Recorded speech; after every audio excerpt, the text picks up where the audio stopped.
Bueno, hasi egingo gara, pixkanaka. Azken mahaingurua da hau, mahainguru gazteena. Hemen gaude, lehen aitu gara esaten Lander eta biok, hemen gaudela bi gazte eta gero beste bi mutil. Mahaingurua da euskarazko adierazkortasuna ikusentzunezko forma berrietan, horri buruz aritzeko gonbiatu ditu 3 lagun hauek, eta poliki aurkeztuko dizkizuet, eta gero jada sartuko gara blokeka, gai desberdinak gero aterako dizkiet, eta elkarrekin solastuko dute. Orduan, hurbilenetik hasteko, Lander Arretxea berezia hartua daukagu, publizitatea eta harreman publikoetarako graduduna da, EH1, eta fikziozko gidoegintzako gradu ostea egin du Bartzelonan, ez? Kultura saileko kolaboratzailea izan da 10 urtez Argian, eta telebista kritikaria ere bai Berrian, 3 urtez, eta batez ere gaur gonbidatzeko arrazoia, aurreko guztiaz gain, noski, Irudamatxoko ekoiztetxeko kidea dela, eta hainbat proiektutan aritu dela bertan, zuzendari rolean edo gidoilari gisa ere. Agian ezagutuko duzue Limbo saioa, ETV baten eta primeranen emititu dena, eta okrespanago bizinatura publizitatuan ere aritu da lanean. Bigarren, Ana Sarria musika, Donibane Loitzunen jaiotako senpertarra, santzian. Psikologia eta hezkuntza zientziak ikasi zituen, eta psikologia amaitutakoan sortu zuen Pentsaerak podcasta, YouTubeen dago, eskuragarri. Taren bitartez hasi zen Badan, hasieran laguntzaile eta ondoren kazetari gisa. Bada, ezagutzen ez duzuenontzako iparraldeko gazte Davide Bada, gazteek egina, eta berariaz lantzen duena gazteentzako begirako formatu sorta bat, sare sozialetatik asko edatzen duena bere materiala, bada proposamen bat, edabide mota klasikoetatik aldentzen den.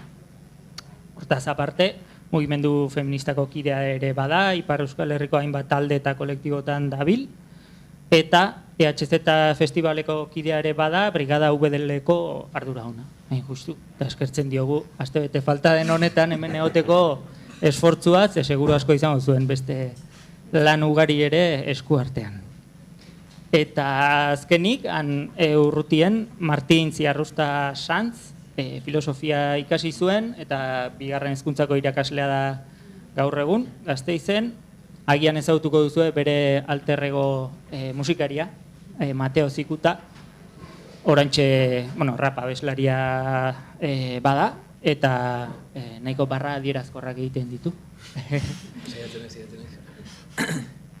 Orantxe ketura operazioa atera berri du, eta aurkezpen biran dabil, eta hortaz aparte, eta hau da gian gonbidapena justifikatzen duena gehiago, Gedar Telebistak ekoizten duen Belarri Jana podcasteko aurkezlea ere bada, Ana Sernarekin batera. Orduan ikusten genuen 3 bazutela eskarmentua, formatu berrietan euskaraz jarduteko, eta seguru asko topatuko zutela adierazkortasunarekin lotutako buruausteren bat, edo erronkaren bat. Suposatzen genuen, eta bagenekien, da honekin jasartuko naiz lehenengo blokean, bagenekien, gehiago gutxigo 3 aipatu izan dutelako gaia, Lander Arretxeak azken jakinen kultur balantzean, oain egin berrezten gauz bat ingoet, 271 zenbakian hartu zuen parte Landerrek, hain justu, bere Irudamatxoko esperientziatik ikusentzunezkoak ekoizteak ze erronka duen kontatzeko, euskarazko ikusentzunezkoak.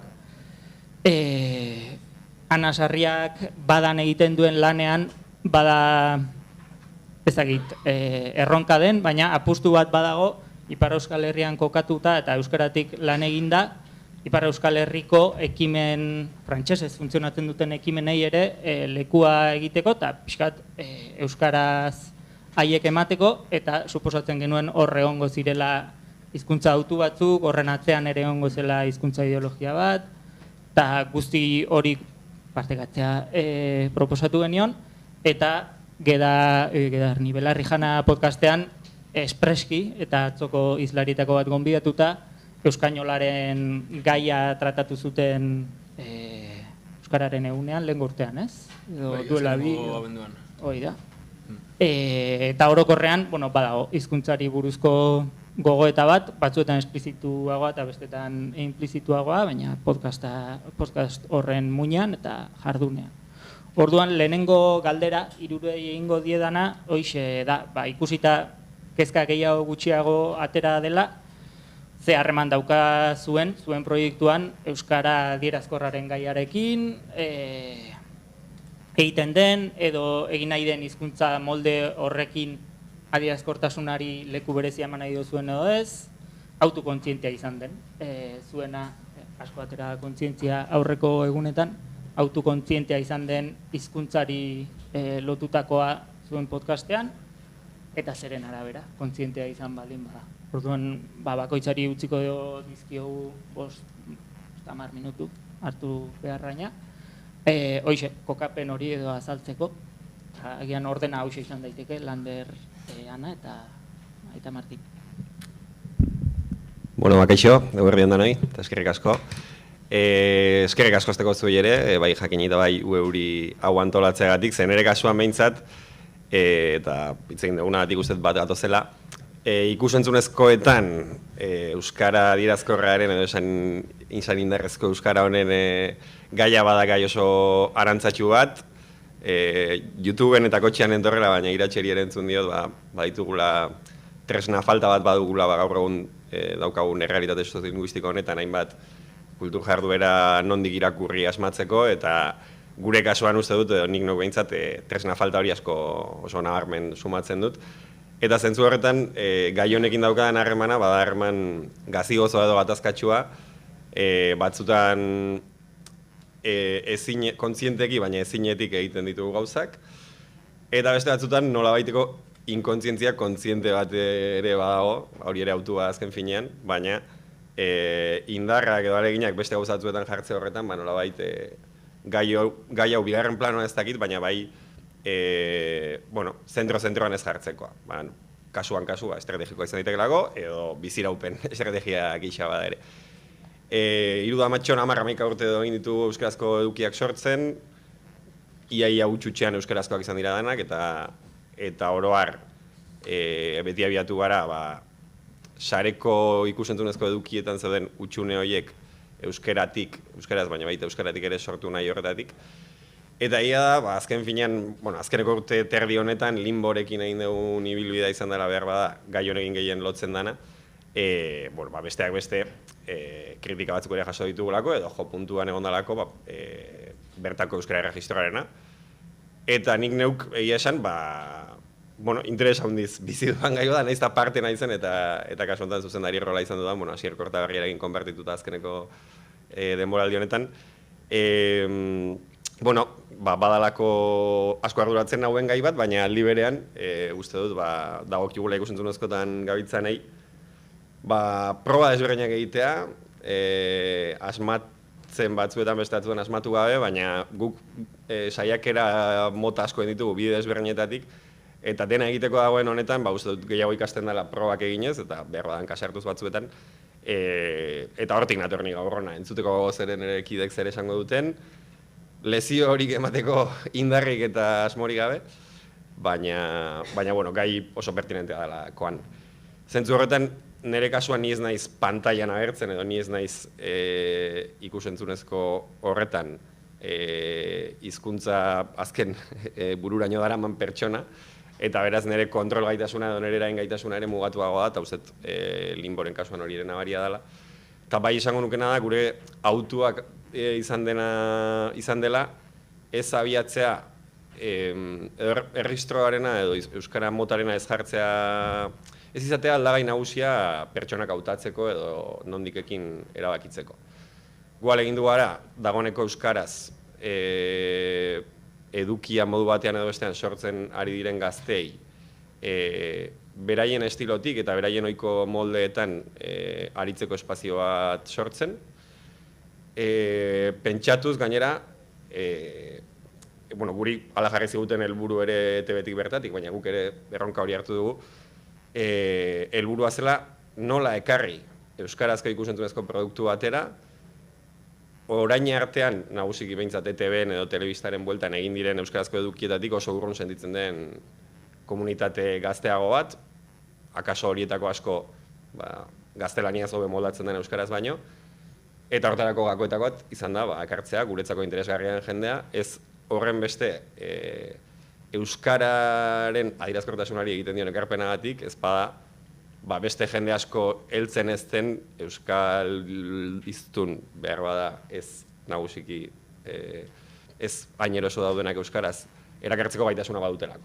Eta beraz, eman diegu plaza bat, non gidoi guztiak euskaraz idatziak izan diren, baina aldi berean haietako bakoitzak izan duen bere esparrua bere egiteko.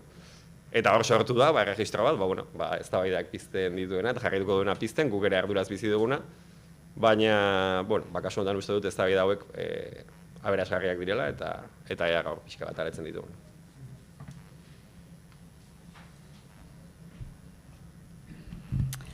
Bai, eguerdion deneri. Bada ezagutzen ez dutenentzat, Ipar Euskal Herriko gazte komunikabidea da. Beraz, baditugu formatu laburrak eta luzeak, gehiemat sareetan edatzen ditugunak. Euskaraz edatzen ditugu gure bideoak, autu bat da, autu politiko bat, baina egia da azpitituluak euskaraz eta frantsesez ditugula. Urtean bi aldiz bideoak frantsesez edatzen ditugu. Adibidez, atzo gure urteko bigarrena zen, baina ere hurbiltasun bat bautena euskal kulturarekin eta aldi guziz, bezuk erranduzuna, entzatzen gira kasu egiten norrek ajarazten dugun, baina gonbidatuari, ez dugu gonbidatua hautatzen euskaraz egiten duelako, baina gehiago zer egiten duelako. Eta hortik, noski guk muntatzean editatzen bideoa eta frantsesez diren gauza batzu edo kenduko ditugu. Baina helburua da egiazkiz erakustea euskaraz bizi den jendea hori azpimajatu gabe. Helburua saretan gazteri edatzea da, begira aizue, hor bada marrazkilari bat eta egiten du marrazkiak euskaraz, baina ez du bere buruari galdetzen jan euskaraz eginen duen, ala ez justu egiten du, puntu. Eta uste dut batzuetan, ongi dela kontzientizatzea pixkat galdera horiek, zergatik euskaraz emanen ditugu azpitituluak eta frantsesez, autuak badirelako, baina batzuetan egin behar da ere pentsatu gabe justu erakusteko. Uste dut euskara ez dela beti gai bat izan behar. Nunbait askatasun hori hartu behar dugula pixkat naturaltasunez egiteko. Bai zapaldua den hizkuntza bat da, Ipar Euskal Herrian gehiengoa frantsesez da, baina uste dut naturaltasunez eginez erakusten dugula ere gazte batzuei begira normala izaten alda ere hori egitea. Baina hori gomita edo elgarrizketatuentzat da. Aurkezleentzat, guk aurkezten dugularik zerbait edo badugu bideopodcast luze bat, gau pasa deitzen dena, EITB-ko saioa baino lehenago aterazena. Eta horiek manera informalean hitz egiten dute. Eta egia da, gomidatuaren arabera, batzutan hasten zira pixkat hitz egiten gomita bezala, eta gertatu zaizkigula lehatze batzu. Eta hor bai kasu egiten dugula, guk kazetari edo parte hartzaile gisa zer erabiliko dugun hizkuntza bezala. Entzatzen gira, guk jaten zinena, batzutan gidoia idatzia da, guk dena euskaraz egiten, humorea, gauza seriosak, zientifikoak, ezakitzer, euskaraz egiten. Batzutan hitz batzu ateratzen zaizkigu, noski bortxaz, baina horri kasu egiten dugu. Baina ados nahiz erraten zinenarekin, uste dut testak egin behar direla, entxatu behar dela batzuetan, ez da ibiltzen zerbait osoki euskaraz egitea, beraz gauza batzu aldatuko ditugu, hori ere zaibili azkenean, gauzak egokitu behar dira. Uste dut erregistroaren arabera ere, arloaren arabera moldatzen alden zerbait dela. Eta uste dut, oberena, iritzi bat ematen badu, daina dela egitea pertsonak sentitzen duen bezala ere. Jena dut, aurkezle batek hobeki sentitzen du euskalkian hitz egitea, euskalkian egin. Zuer oso bazira, publikoak begiratuko du, jendeak begiratuko du, gustatuko zaio. Beraz egin, noski entxatuz pixkat orokortasun bat atxikitzen, baina Ez dakit, uste dut, bai, badirela autokontziente batzu, jaten dugu, lege bat badan hori dela, iraunen du lege horrek bortzurtez, eta gero gaztek aldatuko dute. Baina gure erara egin behar dugu ere, identifikatuak sentitzeko, eta azkenan jendea hortarat ekajarazteko ere. Ipar Euskal Herria ipatu duzu, publiko frantses hainitz badugu, azpitituluak frantsesez egitea autu bat da, baina autu bat da ere haiei zerbait euskaraz erakustea. Eta autu bat da frantsesez erakusta ere, errateko, bebegira, frantsesa zira, ez dakizu euskara, baina hortarat urbiltzen altzira. Posible da hori egitea, eta bada mundu oso bat hor deskubritzeko. Eta uste dut, autu horiek eginez, bai ongi dela, baina batzutan naturaltasuna ere utzi berzaiola hizkuntzari. Komunikatzeko manera bat da, komunika dezagun sinpleki adirazteko ejan nahi duguna. Eskerrik asko gonbidatzeagatik. Lehen komentatzen nuen ere apur bat lotxa puntu bat ematen didala, orain arte hemen hitz egin direnak ez entzun izanak, agian erabiliko ditu, edo nik gutxienez erabiliko ditut, agian mai gainean jarri diren kontzeptu batzuk, baina agian beste ulerkera batetik edo, orduan, saiatuko naiz alik eta ordenatuen eta argien egiten.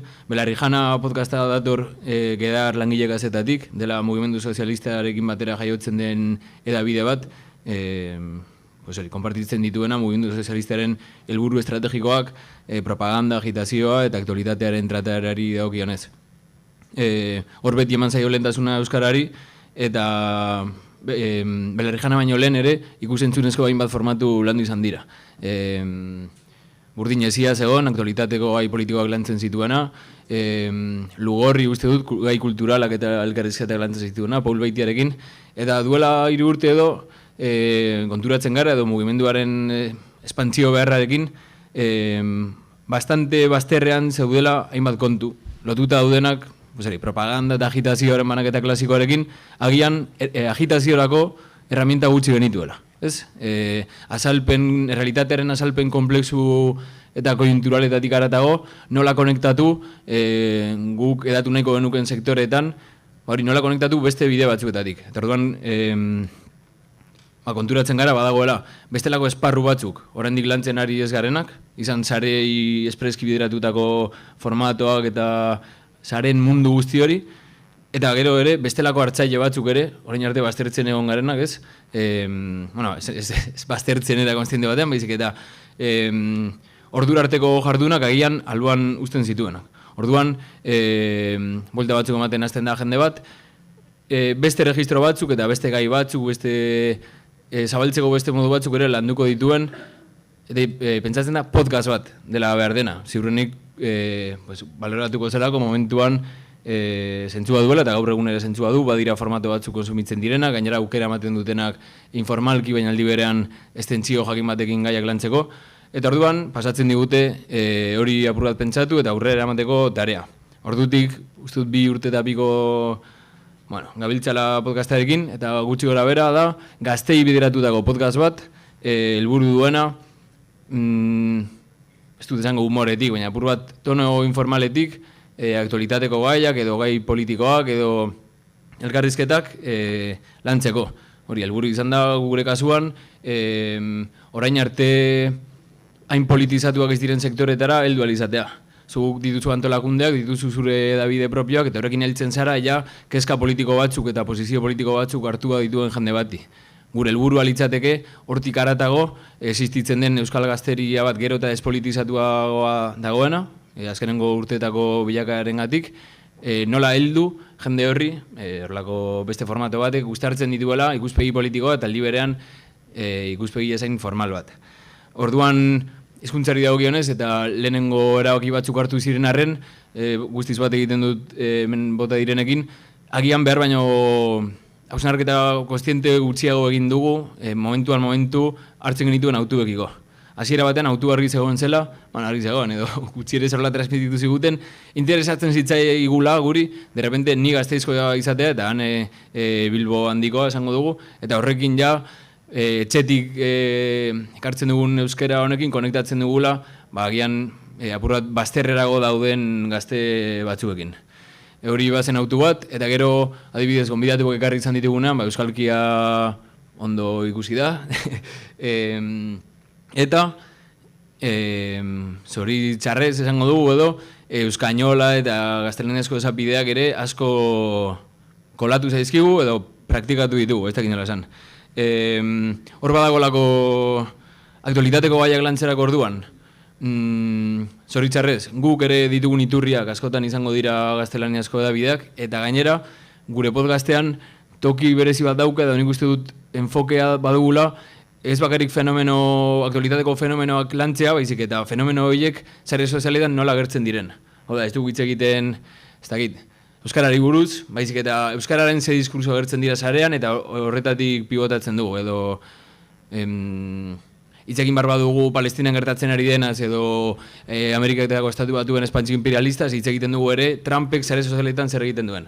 Orduan, mugitzen garen esparru horretan, askotan, referentzia egin barba diogu zerbaiti, edo esan den zerbaiti, jotzen dugu gaztelera. Edo, meme munduan gero sartuko gara uste dut. Orduan, etengabeko, ez da etengabeko hausnarketa da, izik eta tarteka konturatzen gara, zerbait arraro gelditu zaigula edo kritika batzuk jaso ditugu, eta orduan horri bueltak ematen saiatzen gara. Guk batu oso zekin moduko bat egiten dugu, eta egon zen inflexio puntu bat justu duela urte bete, viralizatu zitezkigun, lehenengo aldiz, bideo batzuk, zeinetan mitaoroa kritikatzen, mitaoroaren kritika moduko batzuk zeuden, eta gainera euskainol nahikotza zegoen. Eta horrek egin zuen, horrek jarri gintuen guri ere, horlago kontzientzia batean, hor badagoela gai bat, guk argitu beharko genuela gure posizioa horrekiko, ikusten genituen guk jasotako kritika asko, ez zitzaizkigulako iruditzen askatzaileak esango dugu. Orduan gu ere hasi ginen apur bat fintzen gure iritzia euskainolari buruz, eta azkenengo, pauso importante bat guretzeko izan zen Kikerekin egin genuen programa hori, niri personalki momentuan gauza bastante argitu zizkidanak, eta ordutik ere lagundu diana kokatzen apur bat fokoa. Eta hori. Gustatu zait, aldez edo moldez, hirurei nabaritu dizu edala ardura moduko bat, agian ez gonbidatuak hautatzerakoan edo, baina zuen praktikak pentsatzerakoan eta ardura bat euskararekiko, gero horrek hartzen duen forma hartzen duela ere. Hau esaten dut, askotan kezka hauek entzundakoan, enmarkatzen ditugulako kezka horiek, eske gazteentzako karga bada euskara, ez? Ardura sentitu dute, baina ardura hori badator nolabait konpromiso batetik ere pentsatzen dut, eta galdera, kasu hontan hori da, ardura horrek ze konpromiso hori erantzuten dion, zuen ustez, edo aukidoian etzegon, baina uste dut badela matiz interesgarria jakitea ardura hori den ETBek ematea, edo badauden autu ideologiko batzuk, edo instrumental hutsa den, merkatuko eta irabazteko, uste dut ez. Baina, ia horren inguruan gogoetarik pizten zaizuen, edo eta txanda pasa eskatu daiteke. Egingo dugu bueltan horrela. Gure kasuan, argi eta garbi, proiektua abiatzen da, borondate politiko batetik edo egin behar politiko batetik. Lehen esan dago, ulertzen dugulako, sare sozialen esparrua dela gaur egun gazteen sozializazio eta ideologizazio esparru nagusia, eta uste dugu, bakigu sare sozialak nork kontrolatzen dituen, zeren arabera, eta hor kriston terreno pila ari garela galtzen. Horren guk nuko egin ekarpen bat, iritzi sortzaile zentzu batean, edo bermatu, sareen bitartez aktualitatea, errealitateaz jakin nahi duen gazteek badutela helduleku bat, gure terminoetan dela mundu ikuskera komunista batetik, baina guzti duguna, orokorrean badagoela urgentzia bat eskuineko edo erreakzio hori aurre egiteko. Orduan, gure euskararekiko autuare hortik dator. Guk euskaraz nahiko genizkioke eskaini, hartzaile guzti horri, euki ditzaken kezka eta zalantza politikoen helduleku bat. Eta uste dugu horrekarpen nahikoa egiten dela, nahiko handia, norraitek eduki ditzaken hori, kezkak, beldurrak, edo egiteko gogoak, horrelako green politikoak, edo inkluso kulturalak eta aktualitateari dozkionak, jasotzen baditu euskeraz, euskararekiko erabilera erreal bat, zen dut, bere egunerokoan euskara erabili ez, baina aldi berean, kezka politiko multzo hori, euskaraz asetzen bazaio, euskararekin harreman esanguratsu bat garatzeko aukera dago. Ez? Lotuko duelako, irtenbide batzuekin edo bat egin dezaken borondate batekin edo. Orduan gure autua dator guztiz noski horretan. Eta nahiko genuke eskaini, euskalduna eta euskalduna izateko modu berriak dira mai gainean jarri behar ditugunak etengabe, ez? Euskalduna izateko modu bat, gainera, konprometitu dagoena, aktualitateko gaiekin, eta kezkaz bizi dituena gauzak, eta kintxara pasu salto egin nahi duena, eta bar. Eta listo, saliatzen nahi naiz. Gu badan ez gira inbertze hortan, hastian ejan duzu jendea politizatu nahi zinutela, guk ez dugu inbertze hori helburu bezala. Bai, noski nahi dugu politizatu edo kontzientzia piztu begiratzen gaituen jendeari edo gazteeri. Baina gu bertze etapa bat gira janen nuke lehenago dena da, deia jendea euskaldundu nahi dugu. Lehen gauza da, erakutsi nahi dugu euskaraz bizitzea posible dela. Eta gero guk pixkat, zuek ezakit nola egan mugimendu politiko bat zaizte, gu gira gehiago edabide gisak kontsideratzen gira.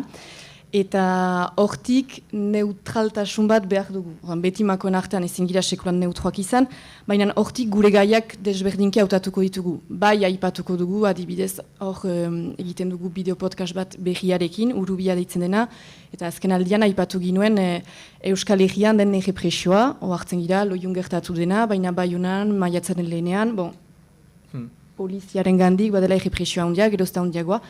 Olako gaiak noski politikoak direnak aipatzen ditugu, baina ez bakarrik. Ez dugu bakarrik hori eskaini nahi gazteeri, eskaini nahi dugu mundu oso bat euskaraz. Eta bai bada politikarena, baina bada ere kulturarena, bada sorkuntzarena, bada informalarena, bada 10 milioi gauza. Eta horiek guztiak eskaini nahi dizkiegu, eta egia galetzen zinuen nondik heldu diren, autuak diren edo, gu gazte talde bat gira langileak eta laguntzaileak eta gure artean aipatzen ditugu gai horiek. Eta gaur egun egiten dugun autua berba 2 urteren buruan desberdina izanen da.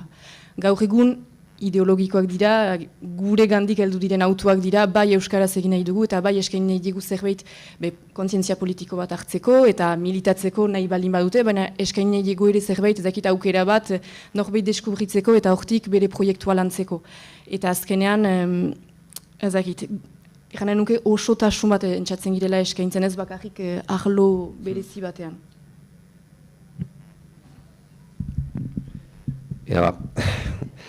Nire kasuan nik uste badagoela ardura noski eta baina banaizelako edo sentitzen naizelako nolabait egun hauetan hemen zabiltzaten euskaltzale kezkatu hoien multzeko parte. Eta liberean gero badago, ete berentzat lan egitean aldagaia, nahi edo ez, gauza batzuk, moldatzen dituena ez, badalako alde batetik gure bizibidea ere, eta bestetik, marko bat ematen digulako, kasu honetan nazionala, baina aldi berean, egitura jakin bati lotua. Ni guzti horretan ardura, sentitzen naiz ardura dun neurri batean, baina aldi berean zalantzak hartuta bizi naiz gaur egun, gai askotan, ez uste ez diela garai errexak gai hauetan oso kokatuta egoteko, edo niri behintzat kosta egiten zait, eta, zalantza horretatik aukera bada ezer ez egitea, baina kasu honetan zalantza horretatik limboari gara egiten, eta aterako ditugu ondorioak baikuk, eta bai beste batzuk hortik, eta seguru etreko direla aukera hobeak bertatik.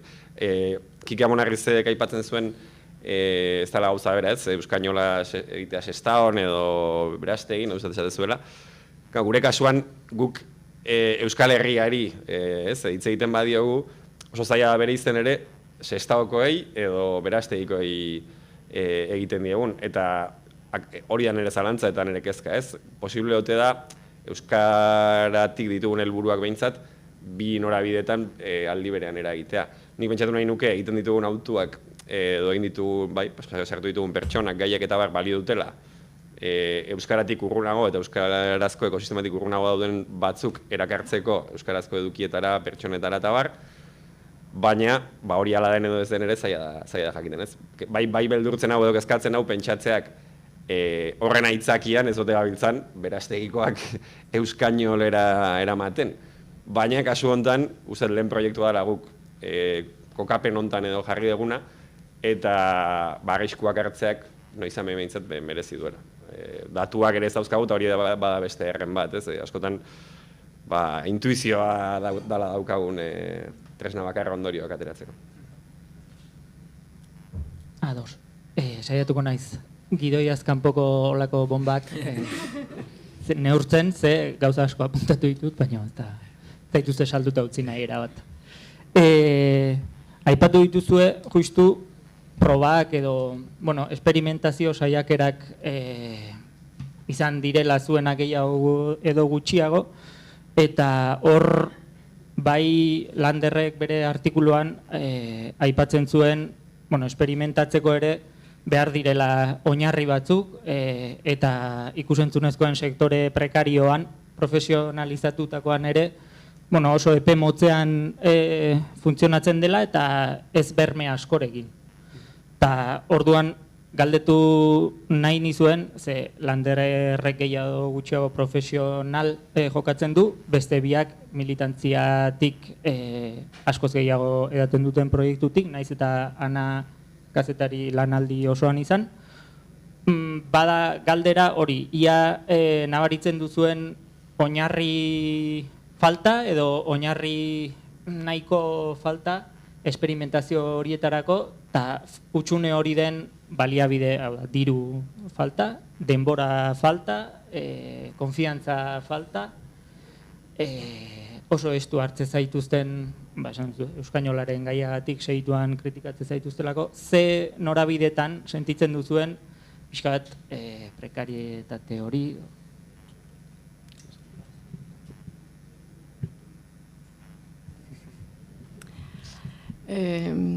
Nik jaren lehen oinarri falta dirua dela. Diru laguntzekin ibiltzen girelako, eta beraz hortik bai esperimentatzen ditugu gauzak, baina azkenean gure baldintzetan. Jana dut, gau pasa bideo podcastean, gure kamerekin ari gira, eta aldi guziz kamera desberdinak dira, eta batzuetan kamera bat hausten da edo ez da ibiltzen, beraz telefono ematen dugu. Beraz, noski, gero kalitatean ere hori sentitzen da, baina horgira entzatzeko eta bagoaz. Baina, ez dakit, behitz pentsatzen ari naiz, erraten duzunari, euskainolari buruz, eta uste dut, ez dela nazio ikuspegi bat euskainola sartzea, argiki Lapurdi, Siberua edo Basena Fajoko gazte batek ez duelako ulertzen.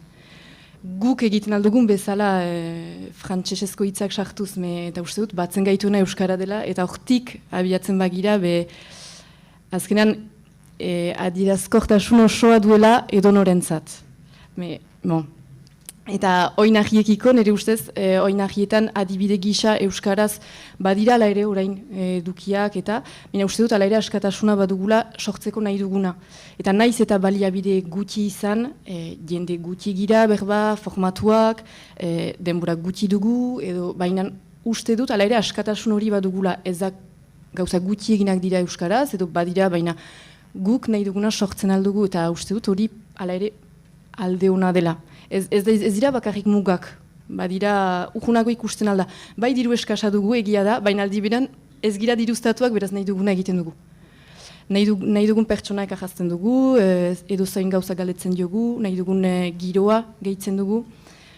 Beraz, oinahi falta bai, baina ezagit, uste dut guk sortzen ditugula gure oinahi propioak.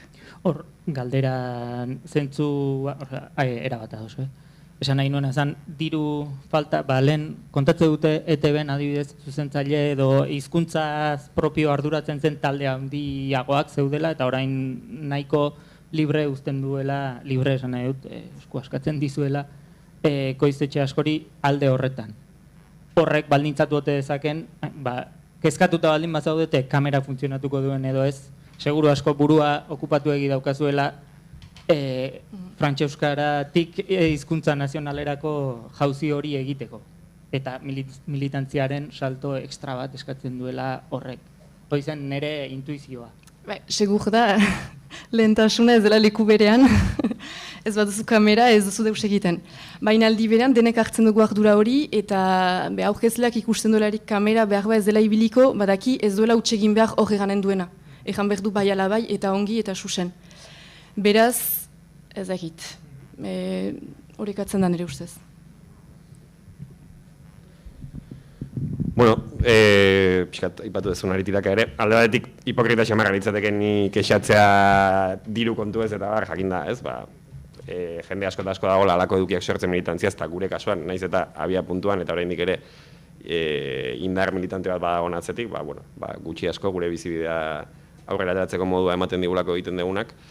Bai da egia, gure kasuan, esan bezala lehentasuna eman diogu taldeari, hau da ze jende batuko dugun proiektu honetara, besteak beste, badirelako beraien kabuz, dala sareetan, dala musikan, dala podcastetan, dana delakoan, dagoeneko jende bat eragertzeko gaitasuna izan duen pertsona, eta irudu zaiguna gaina modu interesgarri baten egin duna, gero beste aldagai bat aniztasuna izan da, eta guzti horretan, hasiera-hasieratik, nolabait, erregistro jakin batzuk egiteko gaitasuna lehenetxe izan bagenu, ziur asko lantaldea oso ezberdina litzateke.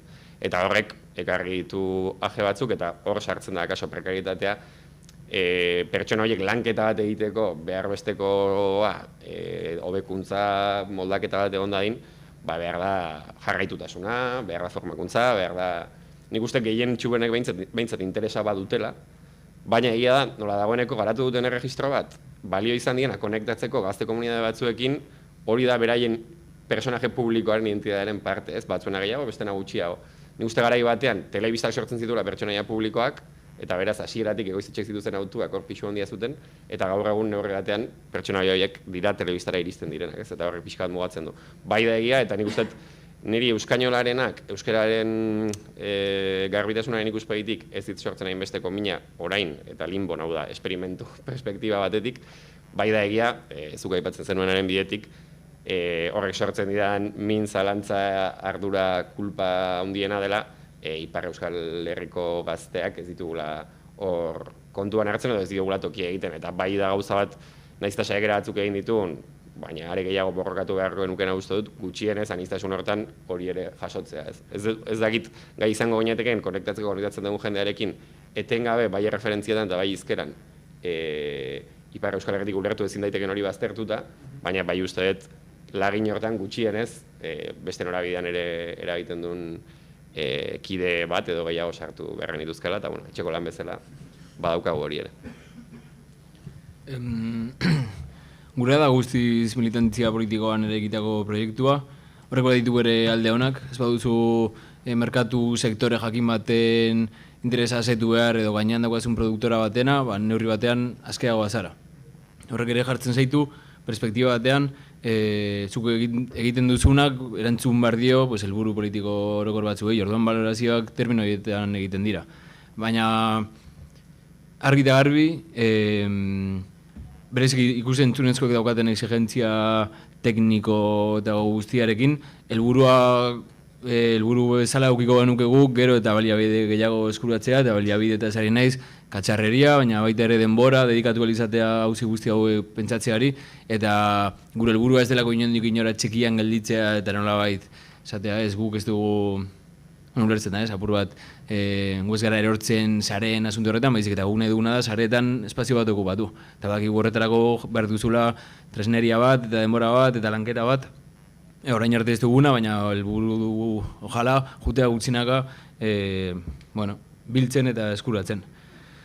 Eta hori, asmo politiko bat edukitzeak batzutan ematen du dela zerbait mugatzailea edo behartzen zaituena, mugatzen zaituena, eta nik nahiko nuke aldarrikatu bai musikan edo bai ikusentzunezkoen sorkuntzan, baila zerbait behartzen zaituenare sormena are gehiago esplotatzera. Produktora batentzako lan egin nahi duenak, erraz aurkeztu bezak imaginatzen dut jada funtzionatzen duen formato bat, jada funtzionatzen duen ez dakiz zer, gure helburua baldin bada existitzen denetik haratago joatea eta existitzen denaren kontra, behartzen zaitu aurra pentsatzera, nola eskondu ja existitzen dena zure apurtzaile izateko gogo batekin. Eta orduan, uste dut, esperimentatzeko mai interesgarri bat dela. Bai, oso prekarioa bada gure lan egiteko modu ere bai. Interesgarria da, esan dezuena, seguru asko larremotzean hasi beharrak burua zorroztera eramaten duela, eta agian beste lantalde teknikoago batzutan ardurak banatuta egon daitezkela, eta militantziatik edo prekarietatetik lan egin behar dutenek, gehiago gutxiago guztiaz arduratu behar dutela. Uste dut horrek baduela lotura duela hamarkada dexente euskaraz sortzen hasten ziren askoren autuekin, ezakit, hizkuntza literario ganberroa sortzeko juntatzen ziren idazle belaunaldi gazteekin, zeinak fantzine bat ateratzen zuen, eta han saiatzen ziren ordura arte euskaraz landu ez ziren formatuak eta lantzen, ez? Eta hori ekarri dit, eta horrekin batera galdetu nahi nizuen, aldaukazuen erreferentziarik zuek egin nahi duzuen hori euskaraz egiteko eta euskara eraginkor batean egiterako orduan ia badaukazuen izan sareetan, izan belaunaldi helduagoetan edo erreferentziarik iritsi nahiko zenuketen euskara eraginkor, adierazkor horretara iristeko. Hau bazegoen gire.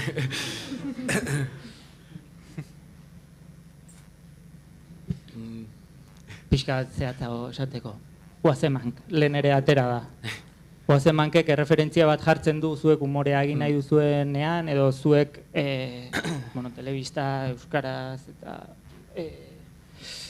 ikuspuntu ganberro horretatik egiterakoan balio dizuen, zenbateraino balio dizuen, zertan ez dizuen balio.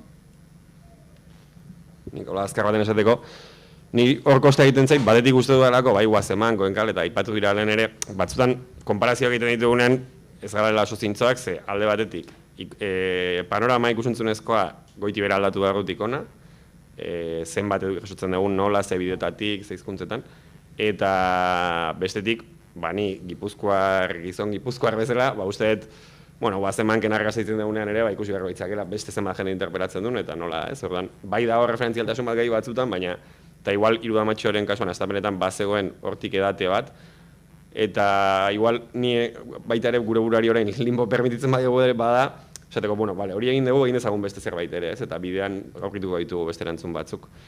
Nik uste, Antxon Telleria badala beste eredu interesgarri bat, ze Antxonek lortzen du jende asko eta asko biltzea eta arrakasta handia izatea, inori etzai iruditzen, Antxonek ez dunik modu natural batean egiten, eta ez dien horkako pegiratzen, ez arrotza egiten den euskara batuan entzutea, baina dena egiten du batu, Antxonek hasita buka, eta gaztelania eta apenas erabilita, ez da. Baina, zoritxarrez denak ez gara Antxon Telleria edo beste batzuk, eta, pentsatu nahi dut, berak ere, balio duela beste jende bati, bidea zabaltzeko, baina ez da bidea erraza.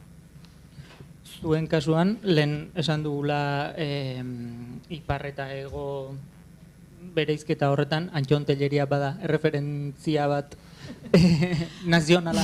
Badakit norden deia, ongi da.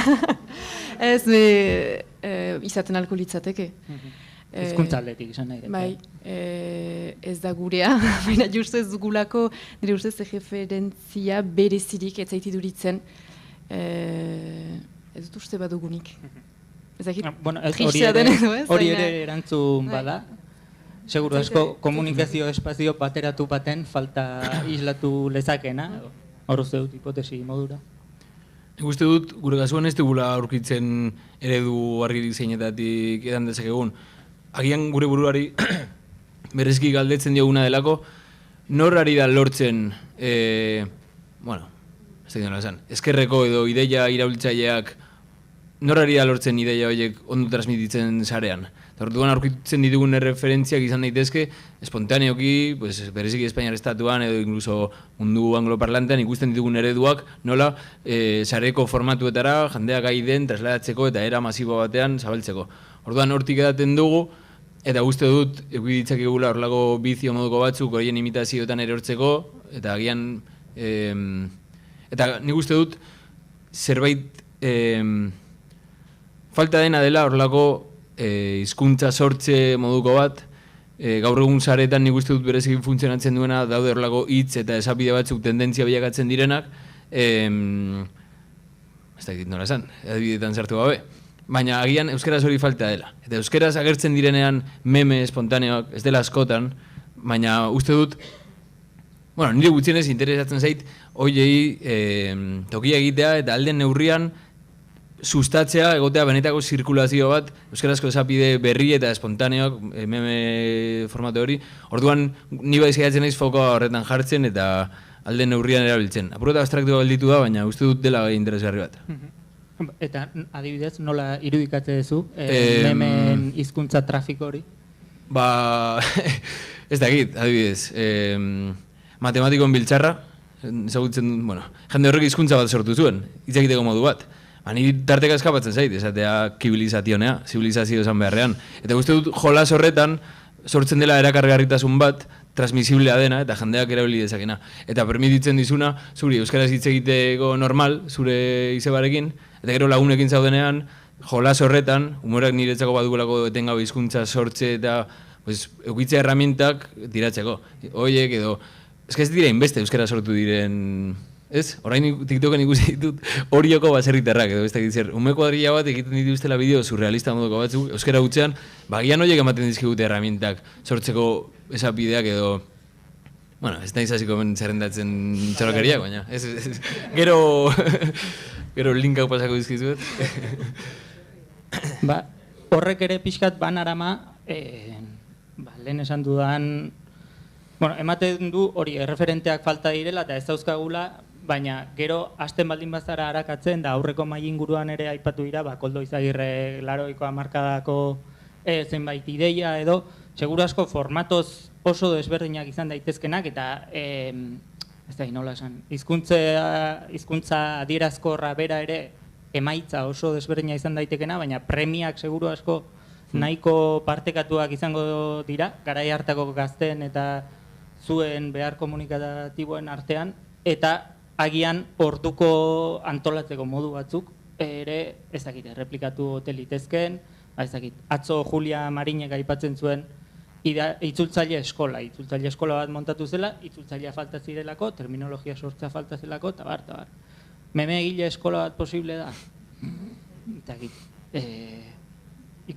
Irudikatzen dituzue horrelako funtzionatzeko moduak edo oso urrun ikuste duzue zuen burua hortik? Nik uste badagoela horraldagai bat dela komunitatearen premia, ez? Olako hizkuntza jostari hau nik uste sortzen dela komunitatean, taldean eta beste batzuekiko jolasean. Zuk esaten duzun hori ez duzu esaten euskarak behar duelako hitz berri bat, baizik eta delako zerbait ondokoari barretxoa aterarazten diona eta horrela hasten da kutsatzen eta baten batek entzuten du eta jasotzen du eta horrela iriz zaizkigu gaztelaniazko hitz eta diera asko eta asko. Nik igual bizkan nostalgiko jarrita da, baina bueno, Twitter beste zerbait zen geneko garaietan adibidez, zuek akaso ja ez duzu garai hori ezagutu, baina hor bazegoen plaza bat adibidez, ez? Eta hor plaza horretan sortzen ziren hitzokei bezalako jolasak zeuden eta beste gaitegi batzuk, hitz egiteko modu batzuk, dena delakoak, gaiak, denetik. Eta nik neuk gaur egun sentitzen dut, eta behar bada, ni Donostian bizi naiz, eta Donostia ere da, askatzen dijoan komunitate bat, eta burruntzen, eta horrek ere badaukala eragina guzti honetan. Behar ditugu topalekuak, digitalak edo edabidetan edo ez, baina bertan sor dadin hizkuntza bizi bat, gero ikusentzunezkotan ere isla izango duna. Ez dakit ikusentzunezko diren sortzeko tokia, batzuetan bai, baina izan beharko lukete ere beste batzuetik datozen gauzak potentziatzeko. Zerbait gehiago gehitu nahi zu?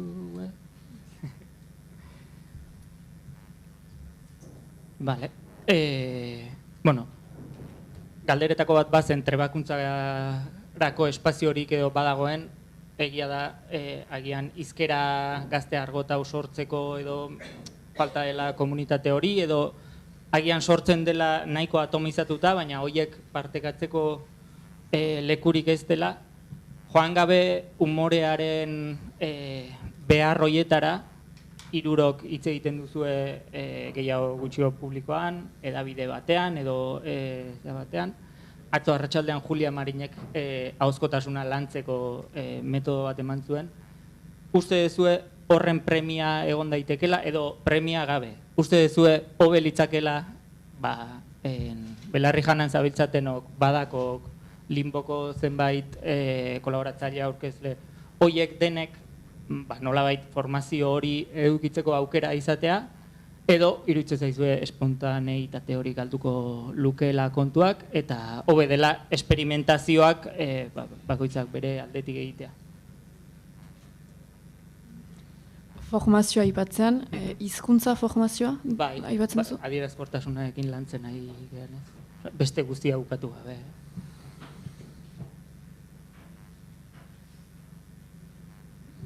Oso zailak dira. Bai eta ez.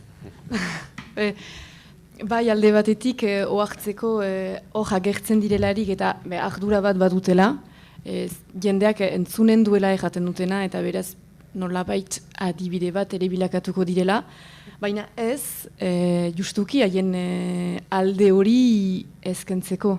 Maizu, pertsona bat heldu zaizularik hola laguntzaile eta ez akideus hori buruz eta zukuzu pixkat formatu behar, hitz egiten duzularik kamera begiratu, mikroa atxiki ez sobera urbil, ez sobera urrun, jendeari emaiozu, holako gauzak ramaten dizkiozu. Jaten jozu, ez frantsesez hitz egin, baina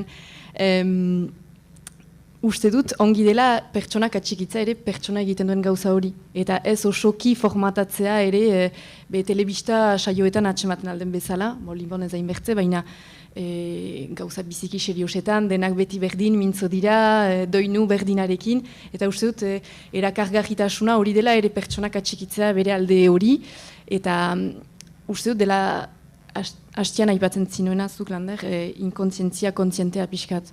Bai kontzientzia izan gai hortaz, Euskaraz ari zira sortzen ez da gauza ahunt bat, edo izaten alda, baina zuk egin ala ere nahi duzun bezala. Ez netzat bai eta ez. Nire ustez bai da importantea, eta komunikazio horretan helburu batzu baldin badituzu, ja, errepikatu dut 3000 aldiz, baina gure kasuan badirenak helburu batzuk politikoki eragiteko edo esparru horretan eragiteko, eraginkortasuna izan behar da irizpide bat, eta ez dut esan euskara zuzenago batek eraginkorrago egiten zaituela, baina bai hori adierazkortasunaren bilaketa horretan, gero eta eraginkorragoak izatea, eta aipatu duen bezala, egotea komunitate bat bere jardunaren bitartez horri bueltak ematen dizkiona, hori positiboa izango da, seguro. Eta lehen hitz egiten nuen prekaritate horren barruan ere sartzen da, horretarako momentuak edukitzea edo horretarako baliabideak eskuratzen joatea. Baina bai interesgarria litzateke. Gehituko nuke hori, egia dela, ez gela behar bada kontzeptu asko sortzen jostaria gaur egun berriak dianak, beste asko aipatu diamen beste atari eta iturri batzuk, eta nik neronik irakurzale bezala eta barre topatu ditut beste eremu batzutan, baina positibo jartzeko pixka kontua uste dut, zentzurretan egiten den ekarpen bakoitzak balio handia duela, ez? Zuek berak janan lortuko bazen dute ez dakize kontzeptu pixka bat sartzea gero eguneroko izketan, gainontzeko hori gero berrera biliko egula eta bar, eta nik uste gure partetik behintzat badaukagula ardura hori ere, saiatzeko kontzeptu horiek sortzen, eta ez beti gaztelenetik ekarritan, ez eta batzutan horiek ere balio dezaketen ez moldatu eta gure ekarri. Egun hauetan bai, atzo eta gaur bai aipatu dela, Anak esaten zuen espontaneitate edo bizitasun hori galtzeko beldurra badagoela gehiegi trebatu ezkedo edo, baina atzo ere komentatzen zuen bai Juliak, bai Julia Marinekin ahozkotasuna lantzerakoan eta askotan guri espontaneo egiten zaizkigun jardunak atzean lan handia daukatela iristeko naturaltasunaren imitazio batera, ez da batzuetan egozten dugula, gaztelaniaz begiraz erregistro zabala dagoen, eta euskaraz ez dezagun gehiegi estutu kontua, ze erregistroaren ulerkeragatik, segurna, zuzentasunari oso lotua dagoenez, gure inkontzientean dagoelako, zuzentasunera gehiegi lerratzen baldin bagara, galduko dugu adierazkortasuna, eta egun hauetan defenditzen saiatu gara justu kontrakoa, zuzentasuna gauza badala, adierazkortasuna bestea, eta adierazkortasuna lotzeko estrategia asko egon daitezkela edo, gogo eta bezala. Eta itxiera ere gustatu zaitze Landerrek esaten zuen, han sortzen den kontzeptu edo hau ekarri dezakegu beste edabide beste produktu batera, eta han oihartzuna eman, eta pixka lotzen zidan atera den beste kontzeptu batekin erresonantzia kutsaren. Leku batean sortzen da, beste erresonantzia egiten du, eta erresonantzia horrek naturalizatzen dizkigu hitz horiek. Pixka bat atera da, baina erresonantzia kutsa horren oihartzunik nabaritu zuen, da lehenengo galdera, zuen jardunean. Adibiderik okurritzen zaizue, matematikoen biltzarraen kibilizazionea bezala. Beste nonbait sortu eta zuek zuena egin duzuena, ez du zertan humoretik izan, atzo Mario Kerrak ere izan genituen, eta hango June Fernandezek esan zuen, Mario Kerr terminoa Tinderren topatu zuela, eta hori baino erresonantzia kutsa adirazkorra horik ez da egite okurritzen. Baina ez dakit badaukazuen adibiderik nonbait arrantzatu zuen esamolde kontzepturen batena zuena egitera iritsi zaretena.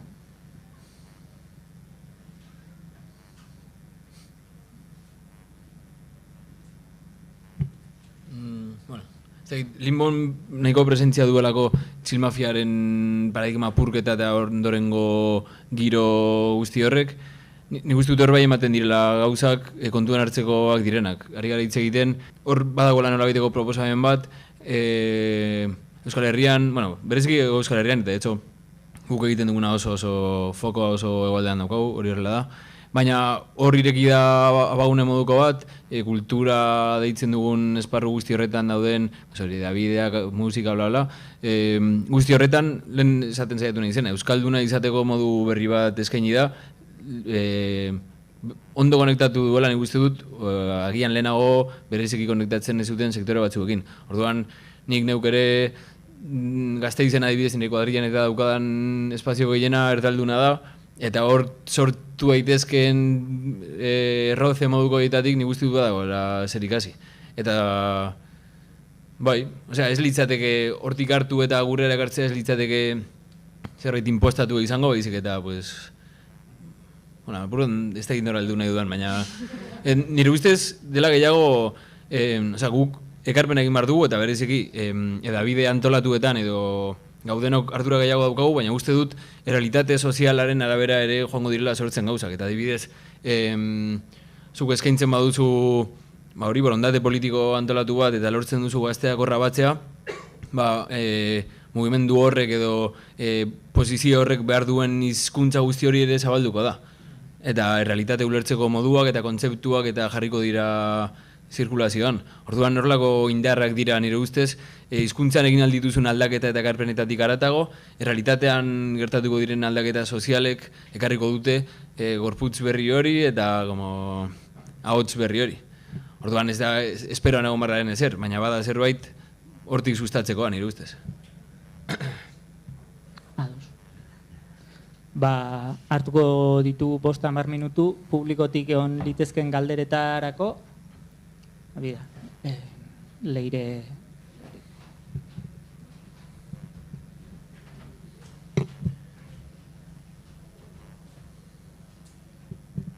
Eskerrik asko hirurei mahai inguruan adirazitako guztiengatik, oso ongi erakutsi duzue zuen esparruetan nola aritzen zareten eztabaida hauen inguruan. Nire galdera handi batean dator Martinentzat, naiz eta hiruek parte hartzen alduzuen, baina badatiraka berak asko aipatu dituelako sare sozialak, nola nola esan du hori ez dateako hitza.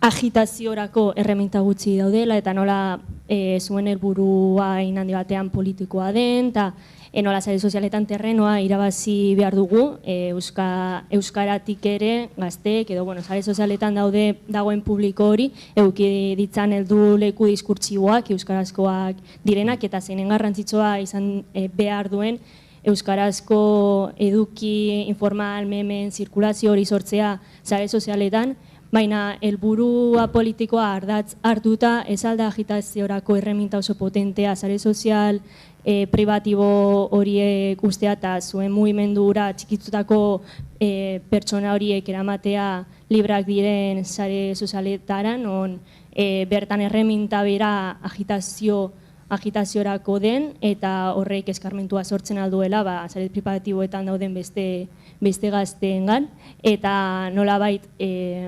zirkulazio memen eta hitzen zirkulazio hori ez dena geratuko sare sozial pribatiboen algoritmoen menpe, sare sozial pribatiboetan naiz eta euskarazko eduki asko sortu, beti egongo da enpresa pribatu horien nahi politikoen menpe, hori eraginkortasunez sustatuko den komunitate horren barruan, edo besterik gabe baztertuta geratuko den eta sakabanatuta.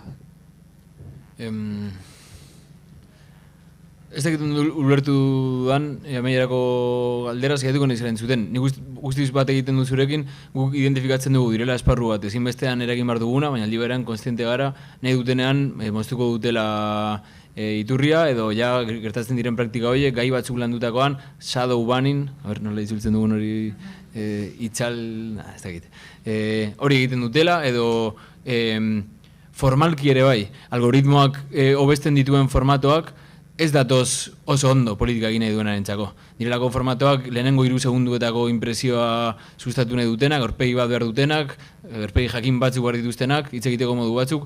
Orduan gu ibili behar gara hor, etengabeko zubi hori egiten. Adibidez, orain, podcastaz gain ari gara egiten, uste dugulako gertatzen ari dela gaztetzen loraldi bat, eta gazte belaunaldi berri baten politizazioari dela maten gaztetzen loraldi horretatik, ari gara saiatzen egiten bideo batzuk gaztetzen bizitak izango zirenak bezala.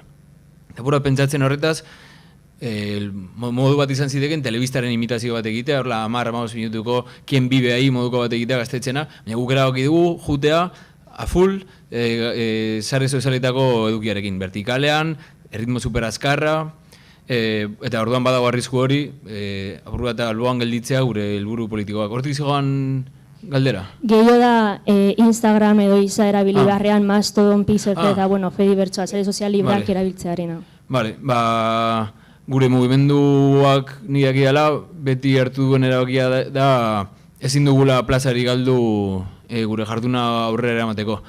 Niri pertsonalki interesgarri iruditzen zait irudikatzea gertatu zitekela horlako exilio bat eta isa eta gauza guzti horiek utzi eta beste toki batzuetara jun, baina uste dut, ez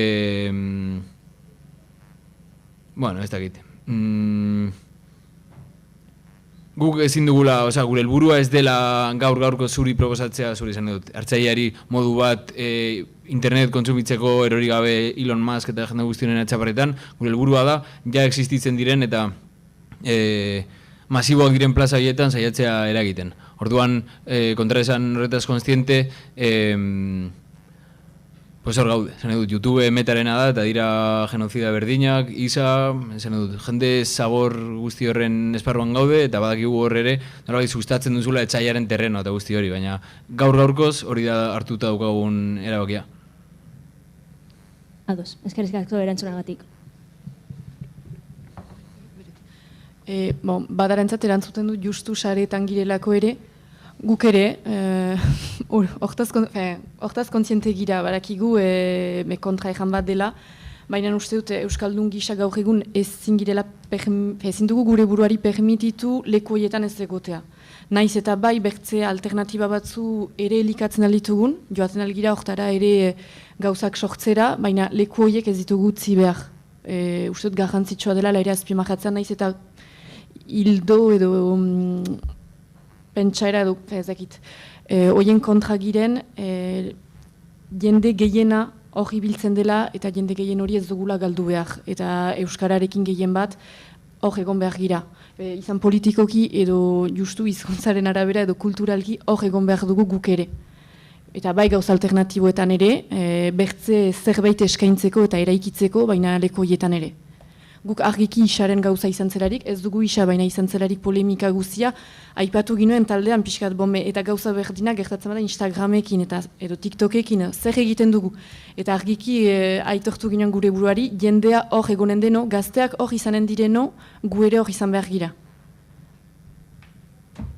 nik pixkat trampa egingo dut, baina uste eztabaida honek pixka bat, gurutzatzen dela bestearekin, eta da, oro har euskararekin, edo euskara moteekin, eta euskarazko referentziekin, edo gai politikoekin gertatzen den gauza bera, ez? Zer den Troiako zaldia eta zer den barruan di joana, eta batzutan gauzatzuk egiten ditugu ustez, horren aitzakian sartuko garelako toki batzutan, eta eragingo dugulako modu batera bestera, eta gero ere egia da, arriskua dagoela, momentu batean zaldia bihurtzekoa barrukoa ere ez, eta hor, nik uste egiten ditugun autu linguistikoak ikusentzunezkoetan, zenbatera jartzen dugun kontuan edo ez, ikuspegi nazional osoa, zein ematen dugun ikusgarritasuna eta bar, edo gaietan beti dagoela honekin lotua, ez? Gauza batzuk egiten ditugu jende batengana iritsi nahian, eta beste batzuk jende horrengan eragin nahian. Eta beti ez dute formula berdinek balio, eta bueno, korapilo hortan gabiltza.